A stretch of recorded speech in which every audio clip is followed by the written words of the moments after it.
David Smith. David is parent of a very recent graduate, member of the Parent Advisory Council for now 5 years, which we're so lucky you stayed on. He just has a few remarks to share, so take it away, David.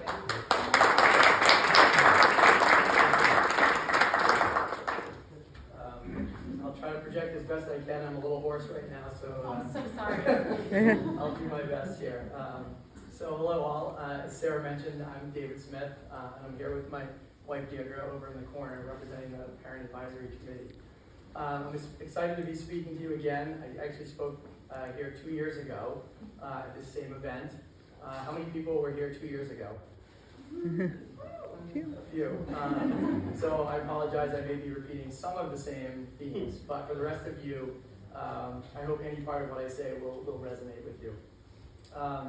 As Sarah mentioned, our daughter just graduated this past May with a degree in professional writing, and she's back home in Massachusetts working for a local nonprofit film center as their theater operations manager and head of communications. So kind of exciting, and it's a sort of a coveted position on the island with an iconic not-for-profit. Martha's Vineyard actually is where we live. So you might be wondering why, with our daughter having graduated, would we drive 5 hours each way to be here? In fact, my wife is probably wondering the same thing. And even a few months back, there wasn't really a plan for us to come back and attend. So on the drive up, I pondered the why am I here a bunch. And it's sort of a multifaceted answer. And I'll give you my top answer, but I'd also challenge you all to think a little bit about why you are here. And really beyond the fact that many of you have a student here. So hopefully it's more than just the fact that your student is here ultimately. As I mentioned, the why am I here is a multifaceted answer. And obviously, since Ayana's not here, it goes much deeper and beyond just having a student attending Champlain College. Probably the deepest draw to coming is the desire to want to give back to this institution that was such a big part of Ayana's life for the prior 4 years. It provided her an amazing growth opportunity, shepherding her from a high school graduate to now a working woman. Her 4 years were filled with lots of positive experiences, from the unique classes and curriculum, working 2 different on-campus jobs over 4 years, and dancing for the Champlain College dance team, even choreographing and dancing her own solo this past April, which for people, Ayana is a deep introvert. So the fact that she actually got there by herself, and she's fine dancing in a group, but doing it by herself was a big step for her. Her growth here has truly been transformative. Coming up and supporting this weekend's events, and of course, speaking to you just felt like a small way to thank Champlain for all that you did for Ayana. In terms of giving to Champlain, I hope you all think about as you think about the why you're here, you'll consider the ways that you all can give back to the college, beyond really just being a parent and supporting your child's college experience. Champlain, like other not-for-profit institutions, needs people to give in many ways. Consider joining, as Sarah mentioned, the Parent Advisory Committee. It's really a fulfilling experience.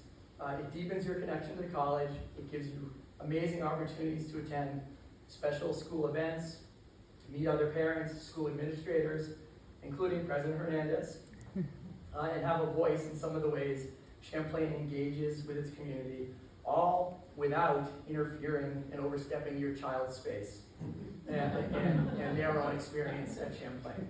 Many people think when you join the group, is it like, encroaching on your son or daughter? It's really not. Like, it's a separate thing, and just an excuse to come up and visit and go to a good restaurant. Not to mention, you get VIP seats in the first or second row to graduation, which was very cool. We walked in and they pretty much rolled out the red carpet, sat next to Alex's wife. It was amazing. Otherwise, consider hiring Champlain graduates and interns to really help fulfill one of Champlain's biggest missions in getting its students ready for gainful employment. And lastly, as you all know, consider giving money, no matter how much or how little, if no amount is too small. I know many people complain about the idea of donating to Champlain, saying things like, well, they get my tuition payment and that's my donation. I really see that as short-sighted and small-minded. No charitable organization or not-for-profit can thrive without donations and live solely with payments from its members, i.e. in Champlain's case, its students and families. Consider museums. How many museums would survive and thrive if they were only funded by the $5 or $10, $20 that you pay to get in? Probably few, if any. Champlain is really no different, and I believe could not thrive without donations from parents, alum, trustees, and others who really want the college to thrive much more than just survive. So I ask you, consider that as we approach the end of the calendar year, where many people are thinking about donations for tax time, think about Champlain, and thinking about making a gift, no matter how much.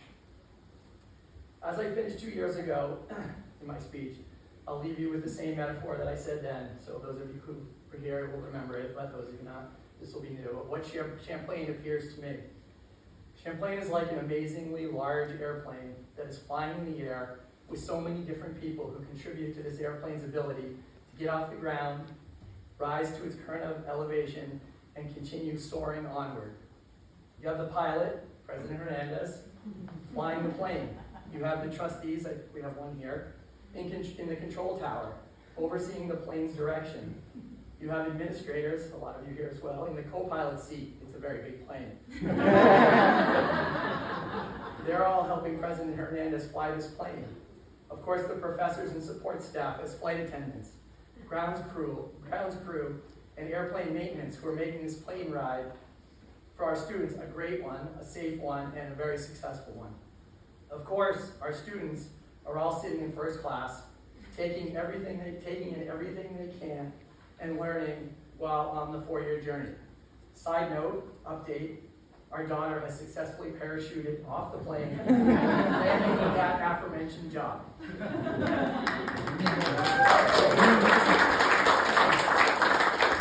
Lastly, us parents, we're all sitting coach.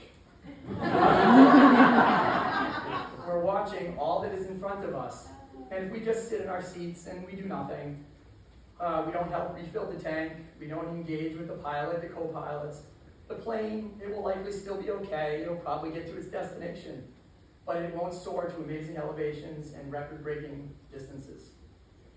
Thank you, and please welcome President Hernandez.